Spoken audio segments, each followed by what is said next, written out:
Out in the raw, sun-scorched heart of the territories, where the world felt unfinished, a lonely cowboy was about to make a choice. He didn't know it yet, but this one choice would either get him killed or be the one thing that finally saved his soul. And it all started, as these things often do, on a day that felt just like any other. His name was Caleb, and he was a man who had made a career out of being alone.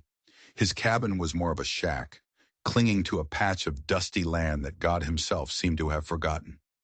42 years had carved their story onto his face, etched in lines of sun and sorrow. He drifted for years after the war, a ghost running from other ghosts, until he finally settled here, in the middle of nowhere, with a few scrawny cattle and the vast, crushing silence. Each day was the same. Sun up, work. Sundown, sleep. The routine was a wall he'd built around himself, and it had kept him safe for a long, long time. He was checking a fence line, a task so familiar he could do it in his sleep when he saw it. A smudge of color against the brown earth, down in the gut of a dry wash. It wasn't an animal. It wasn't a rock. It was something else. His hand, calloused and sure, went to the rifle in his saddle sheath. Out here, anything out of the ordinary was a threat until proven otherwise. He nudged his horse forward, the dust crunching under its hooves, the sound unnaturally loud in the dead-still air. As he got closer, the smudge took shape. It was a person, a woman huddled against the bank, her clothes torn, her body unnaturally still. He drew closer still, and his blood ran cold. It was an Apache woman. Now you have to understand, in the nearby town, folks had a certain way of thinking. They were good, God-fearing people, but they were scared, and their fear had curdled into a simmering resentment for the Apache, the people whose land this had once been. To be found helping one of them, it wasn't just frowned upon, it was dangerous. It was the kind of thing that could get a man's cabin burned down in the middle of the night. Caleb sat on his horse, the sun beating down on him, his mind screaming at him to turn back. Just ride away. Pretend you never saw a thing. It was the smart thing to do, the safe thing to do. It was the thing a man who wanted to stay alone would do. But then she moved her head, just slightly, and her eyes met his. And in that one look, Caleb saw a universe of pain. He saw fear, sure, but underneath it, he saw a defiance that reminded him of a cornered wolf. And he saw something else, something he knew all too well. Loneliness. He saw a soul just as solitary as his own. He knew her by sight, though they had never spoken a word. The woman who lived alone out near the mesas, the one the others in her tribe whispered about. Her name was Sahara. The smart choice, the safe choice, it just evaporated in the heat. He swung his leg over the saddle, his boots hitting the ground with a soft thud. He could feel the danger of what he was doing, a cold prickle on the back of his neck. But he couldn't leave her. He just couldn't. He was taking a step into a world of trouble he couldn't possibly imagine. Easy now, he said, his voice rusty from disuse. I'm not gonna hurt you. She didn't respond. She just watched him, her dark eyes tracking his every move, her body tense like a coiled spring. He saw the wound then, a deep, ragged gash on her leg, crusted with blood and dirt. It looked bad. Real bad. That needs tending, he said, his voice gentle. He took a cautious step closer. My place isn't far. I can help.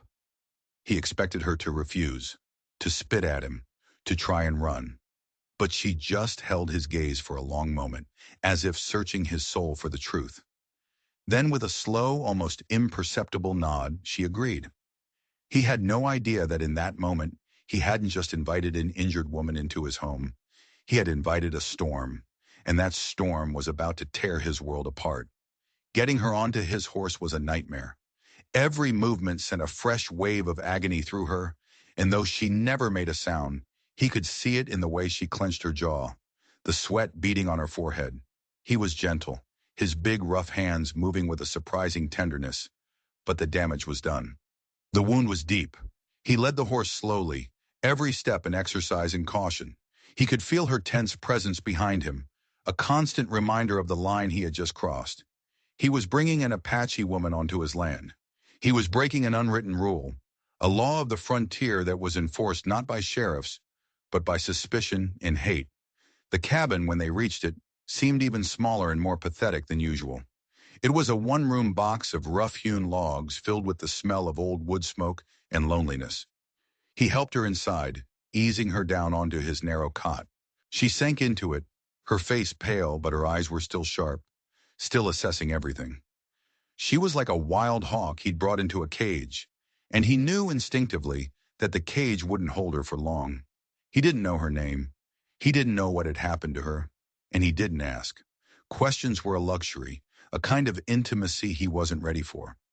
Instead, he focused on the practical: water, bandages, whiskey. He knelt by the cot and took a closer look at the gash on her leg, and that's when he felt the first real spike of fear. This wasn't just a simple cut from a fall. He'd seen wounds like this before. In the war, the edges were too clean in some places, too torn in others. It was ragged, yes, but there was a strange, almost surgical precision to the deepest part of it. It looked less like an accident and more like an attack. And deep inside the torn flesh, he saw something that shouldn't have been there. A glint of metal. It wasn't a rock fragment. It was a piece of a knife, a sliver of obsidian, broken off from the blade. This was no fall. Someone had tried to kill her. The air in the tiny cabin suddenly felt thick, heavy. This wasn't just an injured traveler. This was a woman on the run. And whoever she was running from had left their calling card in her flesh. "This is gonna hurt," he warned her, his voice low. He took the bottle of whiskey and poured it over the wound. She hissed, a sharp intake of breath, her entire body going rigid. Her knuckles turned white as she gripped the rough blanket. But she didn't scream. That fierce, defiant pride wouldn't let her. He worked quickly, his fingers surprisingly nimble as he cleaned the wound, his mind racing. Who did this? And why? He carefully worked the obsidian sliver free with the tip of his own knife. It was small, no bigger than his thumbnail, but it felt as heavy as a cannonball in his palm. It was black, sharp, and clearly crafted. He wrapped it in a small piece of cloth and tucked it into his pocket, out of her sight. He didn't want her to know he'd found it. Not yet. He didn't trust her. How could he? But as he bandaged her leg, his hands moving with a practiced gentleness, he felt a strange, unwilling connection to this silent, stoic woman. He saw the weariness in her, the same bone-deep exhaustion he felt every single day. They were two strangers from two different worlds, thrown together by violence and circumstance. But in that small, dusty cabin, they were the same. They were survivors. He finished his work and stood up. She watched him from the cot, her eyes unreadable. The silence between them wasn't empty anymore. It was filled with unspoken questions, with the weight of the secret he now held in his pocket. He'd brought her here to save her from the desert, but what if he had just brought the danger right into his home? He looked out the cabin's only window, at the vast, empty land stretching out to the horizon. It had always felt empty before. Now it felt like it was watching him. The first few days were a silent battle of wills. Sahara, as he soon learned her name was a difficult patient. She refused to show weakness, her pride as shield as sharp as any knife. She fought the fever that came, her body trembling on the cot, but her spirit refusing to break. Caleb tended to her with a grim determination, brewing bitter teas from herbs he barely understood, changing her bandages, forcing water between her cracked lips. He didn't sleep much. He'd sit in the single wooden chair, his rifle across his lap, watching the shadows dance on the walls. He was listening for the sound of hoofbeats in the night, for the snap of a twig that signaled an unwanted visitor. The piece of obsidian in his pocket was a constant, heavy reminder that they weren't alone. Someone was out there. Someone who had left this woman for dead and might come back to finish the job. During the day, he tried to keep to his routine, tending the cattle, fixing the fence, but his eyes were always on the horizon. His senses were on high alert. The quiet solitude he had once cherished was gone, replaced by a thrumming, nervous tension. Her presence had changed everything. The cabin no longer felt empty. It felt occupied. The silence was no longer peaceful. It was charged with unspoken things. One afternoon while she was asleep, he gave in to his curiosity. Her belongings were few, just a small leather pouch she kept tied to her belt. His hands trembled slightly as he reached for it. It felt like a violation, a betrayal of the fragile trust they were building. But he had to know. He had to understand the nature of the trouble he had invited into his life. He opened the pouch. Inside there wasn't much. Some dried herbs, a small smooth river stone, and a piece of folded treated deerskin. He carefully unfolded it. It wasn't a letter. It wasn't a drawing. It was a map. But it was unlike any map he had ever seen.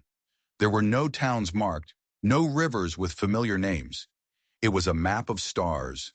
Intricate patterns of constellations were drawn with a startling precision, and beneath one specific cluster of stars, a single stark symbol was marked, a jagged black mountain peak he'd never seen before. It wasn't a map of the land. It was a map of the sky, pointing to a place on the earth. What in God's name was this? He quickly folded the map and put it back, his heart pounding in his chest. A knife wound, a piece of obsidian, a star map pointing to a mysterious mountain. The pieces were starting to form a picture, and it was one he didn't like. This woman wasn't just running from a jealous husband or a family dispute.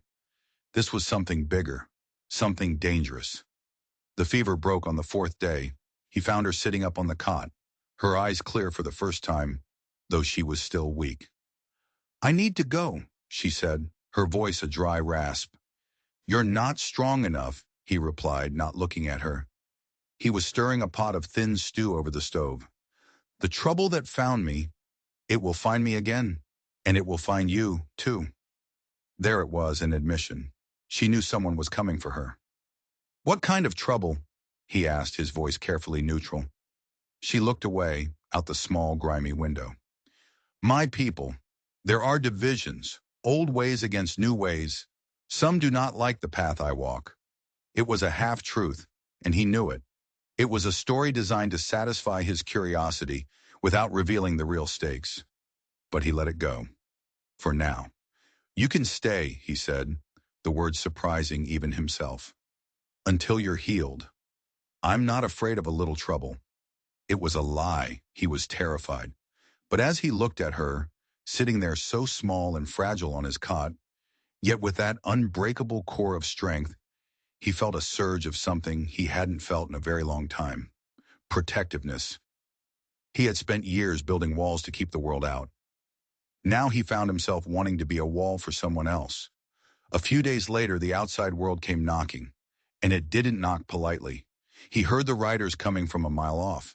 3 of them. They weren't trying to be quiet. They rode with the kind of arrogant swagger that meant they owned the world and everything in it. Caleb felt a familiar knot of dread tighten in his stomach. He motioned for Sahara to stay inside, out of sight, and grabbed his rifle before stepping out onto the porch. The man in the lead was Brody, a local rancher with a mean streak as wide as the territory and a face that looked like it had been carved from spoiled meat. Brody considered himself the unofficial law in these parts, and his law was simple. Anything he didn't like, he tried to destroy. And he really, really didn't like the Apache. "Calloway!" Brody shouted, pulling his horse to a stop in a cloud of dust. His 2 goons fanned out on either side of him, their hands resting on their pistols. "We need a word." "Afternoon, Brody," Caleb said, his voice flat. He kept the rifle held loosely, pointing at the ground, but his grip was firm. "What can I do for you?" Brody's eyes scanned the small cabin, his lips curling into a sneer. "Word is you got company. Company of the native persuasion." He spat the words out like they were poison. Caleb's jaw tightened. "I found a woman hurt in the wash. Gave her shelter. That's my business." "See, that's where you're wrong, Calloway," Brody said, leaning forward in his saddle. "When one of them is involved, it becomes everyone's business. We hear things, you know. The Apache are restless, talking about old prophecies, lost treasures, stirring up trouble, and we don't want their trouble spilling over onto our land." Caleb's mind flashed to the star map. Lost treasures. So Brody had heard the same whispers. This wasn't just random prejudice.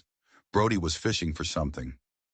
"She's just a woman," Caleb said, his voice dangerously low. "She's healing from an injury. She's no threat to you or anyone else? Just then, the cabin door creaked open. Sahara stood in the doorway, her face a mask of proud indifference. She was leaning on a staff Caleb had carved for her, but she stood tall, her gaze meeting Brody's, without a flicker of fear. Brody's eyes lit up with a vicious fire. Well, look what we have here. Defiant little thing, ain't she? He turned his glare back to Caleb. You don't understand, Calloway. This ain't about just one woman.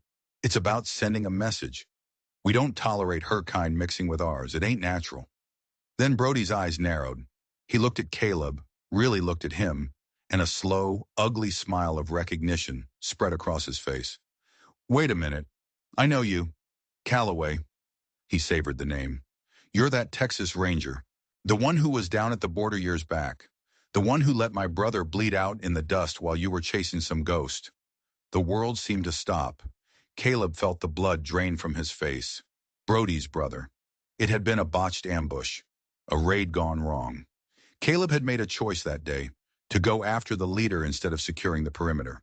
A choice that had gotten 2 men killed, including a young, reckless kid named Brody.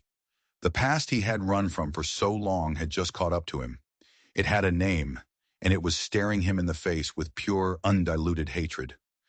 I remember you, Brody whispered, his voice dripping with venom. You're a coward. You ran then, and you're running now, hiding out here with this filth. He gestured toward Sahara. This was no longer about prejudice. It was personal. It was a blood debt. You got till sunrise tomorrow to get her off your land, Brody snarled, his hand tightening on his pistol. If she's still here when the sun comes up, we're coming back. And we're not just going to run her off. We're going to burn this whole place to the ground, with both of you in it. He wheeled his horse around, his men following suit, and they galloped away, leaving Caleb standing in the dust, his past and his present colliding in a perfect storm of violence and hate. He looked back at Sahara, who was still standing in the doorway. The look on her face wasn't fear, it was resignation. She had told him trouble would find them. She just hadn't known that the trouble was already here, and it had been waiting for Caleb for years. The silence Brody left behind was heavier than any sound. It was thick with the ghosts of Caleb's past and the threat to their future. He could feel Sahara's eyes on him, but he couldn't bring himself to meet her gaze. The shame was a physical weight, pressing down on him, stealing the air from his lungs. He wasn't just a quiet cowboy anymore. He was a fraud, a failed lawman with blood on his hands. He's right, Caleb said, his voice hollow. He finally looked at her. I ran. I left it all behind. We all run from something, Sahara said quietly. Her eyes weren't filled with judgment. They were filled with a deep, ancient understanding that startled him. The question is not what you ran from. It is what you will stand for now. Her words cut through the fog of his shame. She wasn't asking about his past. She was asking about his next move, about their next move. The choice was simple and it was stark. He could give in, tell her to leave, and save his own skin. He could go back to his empty, solitary life, or he could stand his ground, right here, and face the demons that had finally caught up to him. But it wasn't just his demons anymore, was it? Brody's hatred was a fire, and Sahara was the kindling he wanted to throw on it. And then there was the other threat, the unseen one. The people who had put that obsidian blade in her leg. The people who wanted her star map. They were still out there, somewhere in the vast, silent wilderness. They were caught between 2 fires. They will come back, Sahara stated. It wasn't a question. At dawn, Caleb confirmed, his mind already shifting, the old instincts of the ranger kicking in. The fear was still there, a cold knot in his gut, but it was being pushed aside by something else, a cold, clear focus. He'll bring more men this time. They will come by the road, she said, her gaze turning towards the landscape. They are loud and confident. They believe the land is theirs. They do not know its secrets. And just like that, they were a team. The space between them, once filled with suspicion and silence, was now filled with a shared purpose. Survival. He had the guns and the tactical knowledge. She had the land. She knew its rhythms, its hiding places, its traps. They spent the next few hours in a flurry of activity. He checked his weapons, cleaning the rifle and his pistol, counting out the precious few cartridges he had left. It wasn't nearly enough, not for a real fight. Sahara moved with a quiet efficiency that amazed him. Her leg was still healing, but she ignored the pain. She gathered materials from the land around the cabin. Dried branches, loose rocks, thorny cholla cactus. She wasn't building a fortress. She was building something else, something smarter. As dusk began to settle, casting long, spooky shadows across the desert, she showed him what she had in mind. She led him away from the cabin, down into a narrow ravine that cut through his property. It was a place he'd always avoided, choked with scrub brush and loose scree. "They will not expect an attack from here," she whispered, her voice barely disturbing the air. "They will focus on the cabin, on the front door." She began to arrange the material she'd gathered. She showed him how to create diversions, deadfalls made of rocks that could be triggered by a single rope, thickets of cactus dragged across the narrowest parts of the trail to slow down horses. She was using the land itself as a weapon. It was brilliant. It was Apache. As they worked together in the gathering darkness, a new kind of intimacy grew between them. They spoke in low, urgent tones, their hands occasionally brushing as they worked. He learned more about her in those few hours than he had in all the days before. He learned about her fierce intelligence, her deep, almost spiritual connection to the world around her. He saw the warrior that lived beneath her quiet surface, and she, in turn, saw the man he had been before he started running. The protector, the lawman, the man who stood between the innocent and the damned. Late into the night, they sat by the cold stove, the cabin dark to avoid attracting attention. The only light came from the sliver of moon outside the window. "The map," Caleb said suddenly, the word dropping into the silence. "The one in your pouch. What is it for?" Sahara was quiet for a long time. He thought she wasn't going to answer. "It is a guide," she said finally, "to a place my ancestors called the Cave of Whispering Stars. It is a sacred place, a place of power. There are things buried there, knowledge, histories." "And treasure?" Caleb asked, remembering Brody's words. "The white man's word for it," she said, a hint of bitterness in her voice. "To my people, it is a legacy. But there are those, even among my own, who would sell that legacy for silver and gold. A man named Kael, he believes the old ways are a weakness. He wants to unearth what is in that cave and use it to wage a new war. He is the one who hunts me. He is the one who tried to kill me for the map." So there it was, the full, terrifying truth. They weren't just facing a small-town bigot and his goons. They were facing a fanatic, a warrior leading a faction of Apache who wanted to restart the wars. Kyle. The name sounded like a death knell. "He will not stop," Sahara said. "As long as I have the map, he will hunt me, and anyone who helps me." Caleb looked from her face, illuminated by the pale moonlight, to the rifle resting against the wall. He had a choice to make. He could still run. He could take his horse and ride out before dawn, leave her to her fate. It would be so easy. But he thought of Brody's smug, hate-filled face. He thought of the ghosts of the men who had died on his watch. He thought of the long, empty years he had spent paying for one mistake. Running hadn't worked. Running had only led him right back here, to another impossible choice. "Let them come," Caleb said, his voice a low growl. "Let them all come." He wasn't running anymore. This patch of dusty, forgotten land, this ramshackle cabin, it wasn't much, but it was his. And for the first time in a long time, he had something inside it worth defending. He was standing for something. He was standing for her. He just hoped it wouldn't be the last stand he ever made. The darkness before dawn is a different kind of black. It's heavier, colder. It's a silence that feels like it's holding its breath. That was where they waited, hidden in the ravine below the cabin. The traps were set. The plan, as desperate as it was in place. Caleb lay flat on a rocky outcrop, his rifle cradled in his arms, his eyes straining to pierce the gloom. Sahara was nearby, hidden in a thicket of mesquite, as still and silent as a stone. They didn't have to wait long. They heard the horses first, the muffled thud of hooves on the dirt road. It was a larger group this time. Caleb counted at least 8 riders. Brody had brought his posse. They were moving slowly, trying for an element of surprise, but their confidence made them clumsy. A coughed word, the jingle of a spur, sounds that carried for miles in the pre-dawn stillness. They rode right past the ravine, their eyes fixed on the dark, silent cabin ahead. They thought Caleb and Sahara were sleeping, trapped. They were lambs walking into a slaughterhouse. The men dismounted, spreading out to surround the cabin. Brody gave a series of hand signals, his movements jerky and excited in the gloom. He was savoring this moment. This was his revenge, not just for his brother, but for the perceived slight of Caleb defying him. "On my count," Brody whispered loudly. "We light it up." One of his men moved forward with a torch. "Now," Caleb breathed. Sahara, from her hiding spot, pulled a thin rope made of plaited yucca fiber. The rope was connected to the first of her traps. High on the ravine wall, a carefully balanced pile of rocks and branches teetered on the edge. The rope pulled the keystone free. The rockslide was sudden and deafening. A torrent of stone and debris cascaded down the side of the ravine, crashing onto the road right where the townsmen had left their horses. The animals screamed in terror, rearing and bucking. Ropes snapped.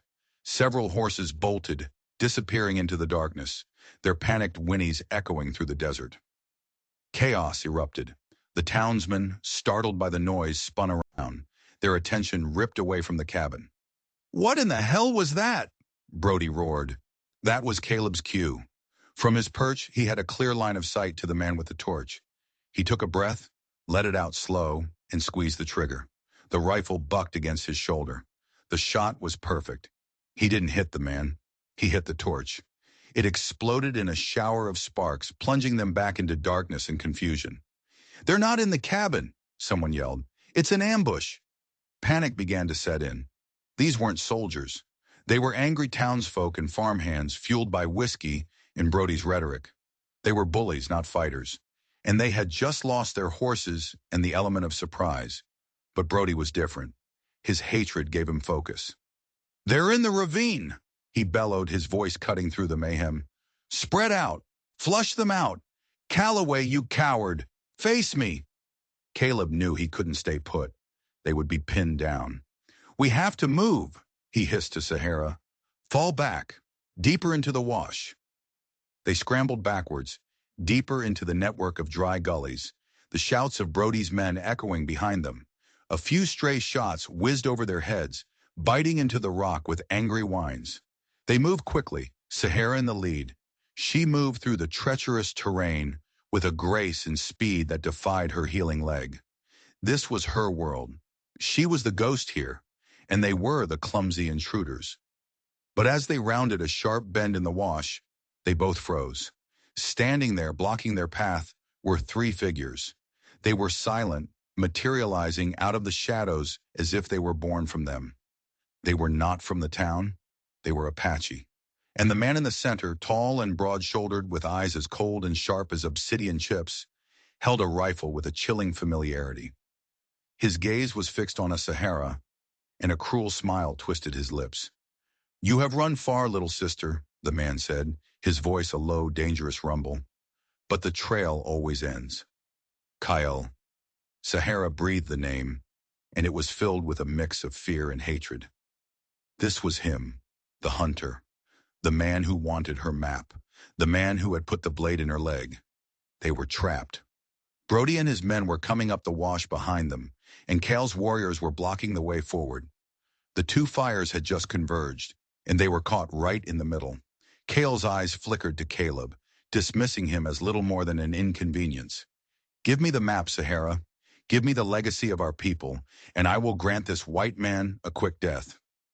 "The legacy is not for you, Kale," Sahara shot back, her voice ringing with defiance. "You would defile it. You would trade our ancestors' wisdom for blood and ash." The tension was a physical thing, a wire stretched to its breaking point. Behind them they could hear Brody's men getting closer, crashing through the brush. "They're over here, I hear them." Caleb's mind was racing. Fight or flee. There was nowhere to run. They were outnumbered, outgunned, and caught in a deadly pincer. It was a suicide trap. And then he saw it. a flicker of movement on the ridge above Cale's head, a fourth figure hidden in the rocks. But this one was different. It wasn't one of Cale's warriors. It was one of Brody's men who had circled around. He was taking aim, his rifle pointed not at Caleb, but directly at Cale. The townsman didn't know who Cale was. All he saw was another Apache. In his hate-filled mind, they were all the same enemy.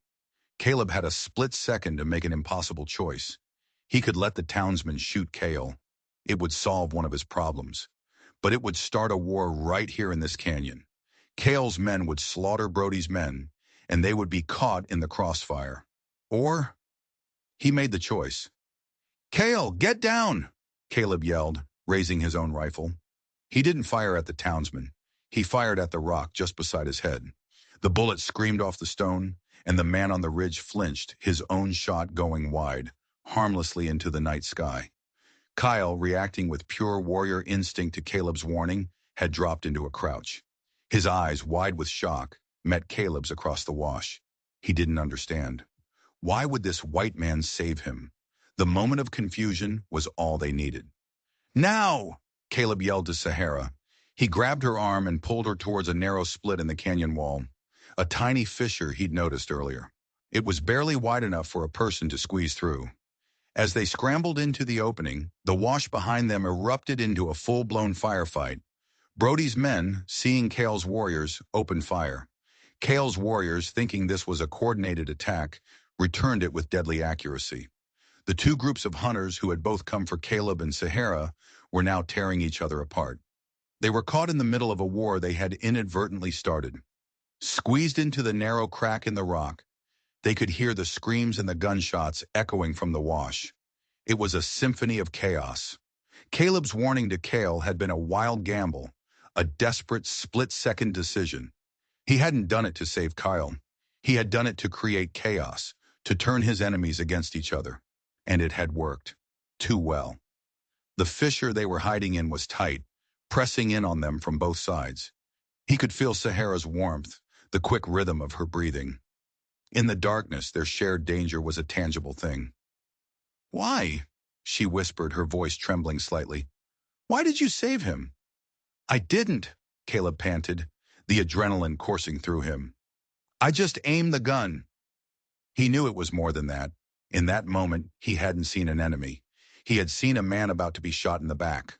The old lawman in him, the part he thought was long dead and buried, had reacted. It was a choice that defied logic, that defied the hate-filled world they were trapped in, and it was a choice that might have just signed their death warrant. The sounds of the battle outside began to change. The wild, panicked shooting of Brody's men was being replaced by the disciplined, single shots of Cale's warriors. The screams were becoming more one-sided. Cale's men were professionals.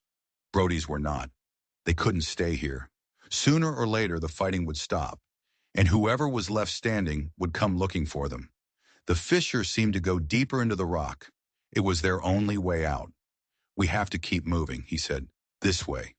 They pushed deeper into the crack, the rock scraping against their clothes.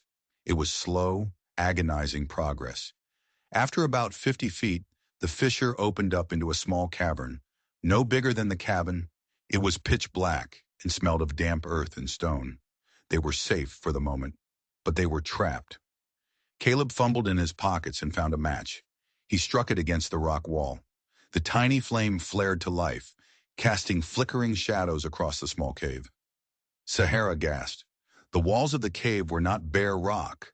They were covered in paintings, ancient, intricate drawings that danced in the wavering matchlight. There were pictures of hunters and animals, of strange, celestial bodies, and of figures that looked half human, half spirit.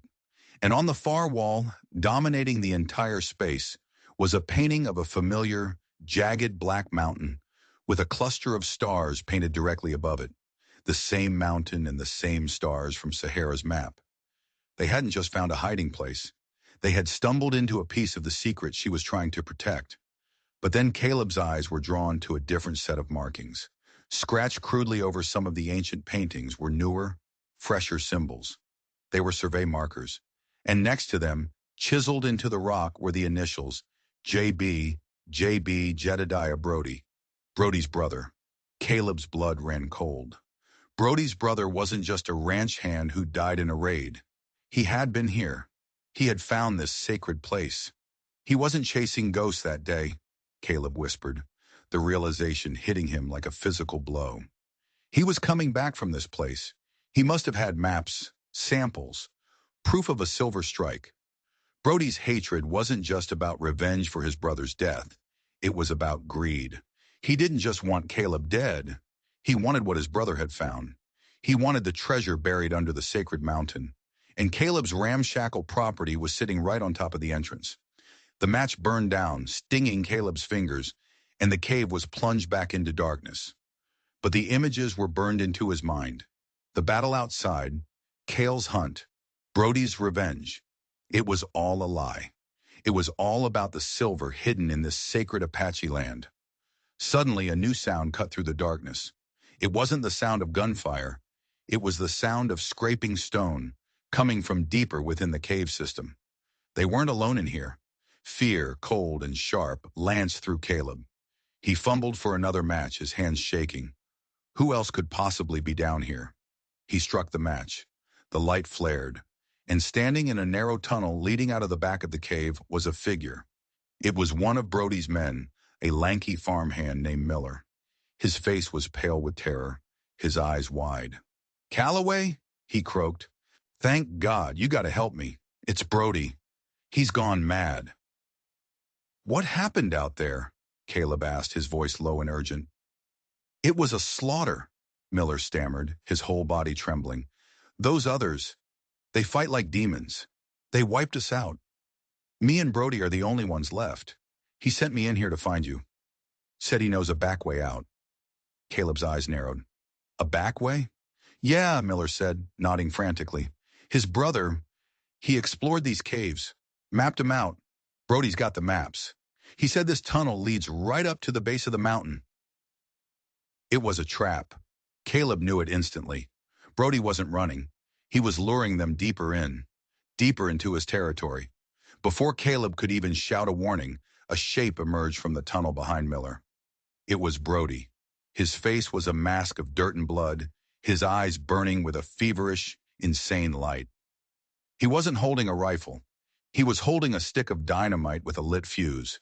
"You were never that smart, Calloway," Brody sneered, his voice echoing unnervingly in the small cave.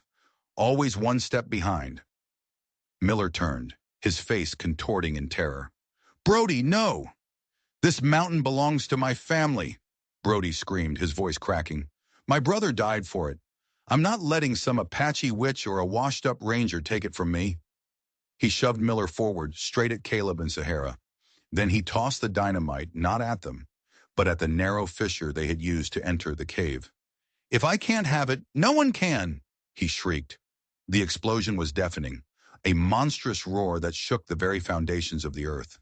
The fissure they had come through collapsed in a shower of rock and dust, sealing them in. The force of the blast threw them all to the ground. Caleb's ears were ringing, his lungs filled with dust. He pushed himself up, his vision swimming. The only way out was gone. They were trapped, buried alive. And somewhere in the darkness ahead of them, down the tunnel his brother had mapped, Brody was waiting. The hunter had just become the hunted, in a tomb of his own making. The air in the cave was thick with dust, making every breath a choking effort. The ringing in Caleb's ears slowly subsided, replaced by a terrifying, absolute silence. They were cut off from the world, buried. "Is everyone all right?" he rasped, pushing himself to his feet. A weak groan came from nearby. It was Miller, the farmhand, lying in a crumpled heap.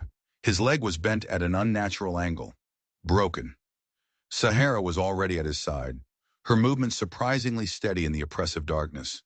"He lives," she said, her voice calm and centered, a small island of peace in the chaos. "But his leg is shattered." Caleb struck his last match. In the brief flickering light, he saw the grim reality. The entrance was gone, replaced by a solid wall of newly fallen rock. Miller was pale with shock and pain, and the only way forward was the dark, narrow tunnel where Brody had disappeared. "He trapped us," Miller moaned, his voice tight with agony. "He's got the map. He'll get to the main chamber, the place his brother called the glory hole, and then he'll probably dynamite the rest of the tunnels behind him. Not if we get there first, Caleb said, his voice harder than he intended. The despair was a cold hand gripping his heart, but he couldn't let it show. He had to be the lawman again. He had to be in control. How? Miller cried. We're blind down here. He's got the map. We have a better one, Caleb said, looking at Sahara. She met his gaze in the dying light of the match, and he saw a flicker of understanding in her eyes. The star map, the cave paintings. This was her place. Her ancestors had walked these tunnels for centuries. The map wasn't just on the deerskin, it was in her blood. The match went out, plunging them back into absolute blackness. I can feel the way, Sahara said, her voice a confident whisper in the dark. The air, it moves. It has a current. My people knew how to read it. Brody's map is paper and ink. Ours is the mountain itself. It was a long shot, a desperate hope based on ancient knowledge he couldn't possibly understand. But it was the only hope they had. All right, Caleb said. Sahara, you lead. I'll help Miller. What followed was a slow, torturous journey into the bowels of the earth. Caleb and Sahara fashioned a crude splint for Miller's leg, tearing strips from his shirt. Then, with Miller's arm slung over his shoulder, Caleb half-carried, half-dragged the injured man forward, following Sahara into the oppressive, suffocating darkness. She moved with an eerie confidence, one hand trailing along the stone wall, her head tilted as if listening to a sound he couldn't hear. She led them through a labyrinth of twisting passages and sudden drops. Sometimes the tunnel would open into vast, echoing caverns, where the sound of dripping water was the only landmark. Other times it would narrow so much they had to turn sideways to squeeze through. Hours bled into one another. They had no food, no water, and no light. Their only guide was Sahara's quiet voice and the unshakable faith Caleb had placed in her. He could hear Brody somewhere ahead of them, the distant scrape of his boots on rock, a dislodged pebble clattering into the depths. He was following his paper map, confident and arrogant. He had no idea they were right behind him. During one of their brief rests, Miller, delirious with pain, began to talk. It was never just about revenge, he mumbled, his voice hoarse. After his brother died, Brody found his journal. It was full of crazy stuff about this place. He said the silver here was so pure, it sang in the rock. He became obsessed, sold his ranch, everything, to buy dynamite and supplies. He's been secretly digging out here for years, trying to find the main vein his brother wrote about. The pieces all clicked into place. Brody's public hatred of the Apache was a cover, a way to keep people away from this area while he searched for his treasure. He had used the town's prejudice as a tool for his own greed. He's not just a bigot, Caleb said, the words tasting like ash. He's a monster.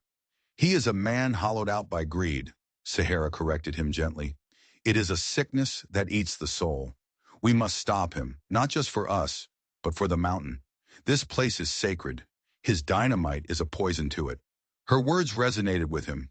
This was no longer just about survival. It was about justice.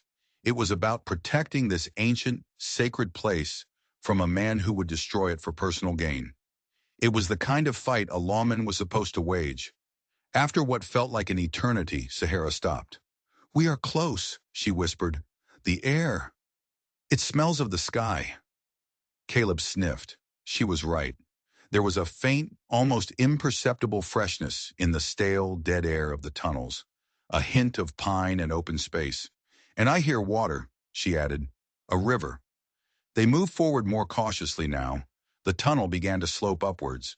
Soon they saw a faint glimmer of light ahead. It wasn't daylight. It was the flickering, unsteady glow of a lantern. They had caught up to Brody. They crept to the edge of the tunnel and peered out. They were standing on a high ledge overlooking a colossal cavern. The space was immense, so vast their minds could barely comprehend it. A waterfall cascaded down one side, plunging into a deep, turquoise pool that fed an underground river, which then disappeared into another tunnel. The walls of the cavern glittered and sparkled, shot through with thick, shimmering veins of pure silver that glowed in the lantern light. It was the glory hole. It was a sight of breathtaking, almost divine beauty. And in the center of it all stood Brody. He was laughing, a wild, unhinged sound that echoed off the cavern walls. He was surrounded by crates of dynamite, all wired together. He wasn't just planning to mine the silver. He was planning to blow the entire cavern, collapsing the mountain to seal his claim forever. But he wasn't alone. On the other side of the cavern, near the tunnel where the river exited, stood Kale. He was wounded, his arm in a crude sling, but he was alive, and he looked furious. Two of his warriors were with him, rifles at the ready. "This is sacred ground, white man," Kale's voice boomed across the cavern. "You will not defile it with your greed." Brody just laughed again. "Sacred? It's a rock full of money, and it's all mine. My brother found it. My family owns it by right of discovery." "Your brother was a thief who trespassed on holy land," Kale snarled, "and you will pay for his sins as well as your own." Caleb, Sahara, and the injured Miller were trapped on the ledge, silent witnesses to the final confrontation. It was a standoff between two different kinds of evil: the obsessive, hollow greed of Brody and the violent, righteous fanaticism of Kale. Caleb knew he had to do something. If that dynamite went off, they would all be entombed here forever. He looked at Sahara. Her face was calm, her eyes focused. She pointed towards a narrow, almost invisible path that led down from their ledge to the cavern floor. Then she looked at the waterfall. A silent plan passed between them. He nodded. "Miller, can you shoot?" Caleb whispered, handing the man his pistol. Miller, despite his pain, nodded grimly. "Just tell me where to aim." "Keep them busy," Caleb said. He turned to Sahara. "Ready?" She gave a single firm nod, and then all hell broke loose. Caleb and Sahara scrambled down the treacherous path. At the same time, Miller fired a shot from the ledge. The bullet ricocheted off the wall near Cale's head, drawing the attention of both groups. "Calloway!" Brody roared, spinning around, his face contorted with rage. He raised his rifle. Kyle's warriors, thinking they were being attacked from two sides, opened fire towards the ledge. It was the distraction Caleb and Sahara needed. While the bullets flew, they reached the cavern floor and separated. Caleb ran for the dynamite, weaving between the glittering silver pillars. Sahara ran the other way, towards the deep pool at the base of the waterfall. Brody, seeing Caleb going for his precious explosives, forgot all about Kale. He charged at Caleb, firing his rifle wildly. Caleb dove behind a large rock formation, the bullets sparking off the stone around him. Meanwhile, Sahara reached the edge of the pool. She took a deep breath and plunged into the icy water, disappearing beneath the surface. Kyle, seeing her, seemed to forget about Brody for a moment, his eyes fixed on the spot where she had vanished. The map. He thought she was trying to escape with it. It was a perfect, chaotic dance of misdirection. Caleb knew he couldn't fight Brody and disable the dynamite at the same time. He needed to end this. He burst from behind the rock, not running away, but running directly at Brody. It was the last thing the man expected. Caleb closed the distance in 3 long strides and tackled Brody, sending them both crashing to the ground. They wrestled on the floor of the silver cave, a desperate, grunting struggle. Brody was wiry and strong, fueled by his madness. He clawed at Caleb's eyes, bit at his hands. Caleb fought back with a cold, focused fury, the years of repressed anger and guilt finally finding a release. He was no longer running from the ghost of Jedediah Brody. He was exorcising it with his bare hands. He finally managed to pin Brody, his hands around the man's throat. "It's over, Brody," he gasped. "Your greed dies today." Brody's eyes bulged. He bucked and struggled, but Caleb's grip was like iron. And in that moment, in those hate-filled eyes, Caleb didn't see a monster. He saw a pathetic, broken man, destroyed by an obsession he couldn't control. There would be no satisfaction in killing him. He slammed Brody's head against the rock floor once. The man went limp. But the fight wasn't over. Kyle, seeing his primary target, Sahara, had disappeared, and his secondary target, Brody, was down, turned his cold fury on the only person left, Caleb. He raised his rifle, taking careful aim, and that's when Sahara reappeared. She didn't come from the pool. She emerged from behind the waterfall. There was a hidden passage there, an escape route known only to her people. She was soaked, her hair plastered to her face. But in her hand she held a long, heavy piece of driftwood she must have found in the passage. Cale heard the splash of her feet as she landed on the rock behind him. He started to turn, his eyes wide with surprise. He was too late. She swung the makeshift club with all her strength, a warrior queen defending her ancestral home. The wood connected with the side of Cale's head with a sickening crack. He crumpled to the ground without a sound, his reign of terror over. Silence fell over the great cavern, broken only by the roar of the waterfall and the pained gasps of the men on the ground. It was over. They had won. Caleb got to his feet, breathing heavily. He looked at Sahara, who stood dripping and defiant, the avenging spirit of the mountain. Their eyes met across the glittering cavern. They hadn't just survived. They had faced down their demons, both internal and external, and had emerged from the darkness, together. He walked over to the dynamite, and with a steady hand, cut the wires to the detonator. The threat was neutralized. He then went to Cale's unconscious form. He found the deerskin map in the warrior's pouch. He walked back to Sahara and held it out to her. She took it, her fingers brushing his. "It is safe now," she said, her voice soft. He looked around at the magnificent, glittering cavern. He thought of Brody's pathetic greed, of Cale's bloody ambition. They had seen this place and only thought of its monetary value, of the power it could give them. But standing here now, with Sahara, Caleb saw it for what it truly was. It was a church, a history book, a home. "What do we do now?" he asked. Sahara looked toward the tunnel where the underground river flowed into the darkness. "There is always a way out," she said. "The water knows the way back to the sun." She was right. Their ordeal was over, but their journey was just beginning. They had a long way to go, back to the surface, back to a world that was still filled with prejudice and danger. But they would face it together. They retrieved the injured but alive Miller, and with one last look at the cave of whispering stars, they followed the river out of the mountain. They were leaving the silver and the ghosts behind, taking with them something far more valuable, a second chance, a future they would build together. Two solitary souls who had found their home, not in a place, but in each other. Their story became a whisper on the frontier wind, a tale of the quiet cowboy and the Apache warrior who stood against the darkness and won. They proved that even in the harshest of lands, in the most desperate of times, courage and connection could bloom, defying all the odds. And it just goes to show you that sometimes the greatest treasures are not the ones buried beneath the ground, but the ones you find standing right beside you in the dark. If you enjoyed this story, don't forget to hit that subscribe button and ring the notification bell. You never know what strange, dark, and mysterious tales the desert might be hiding.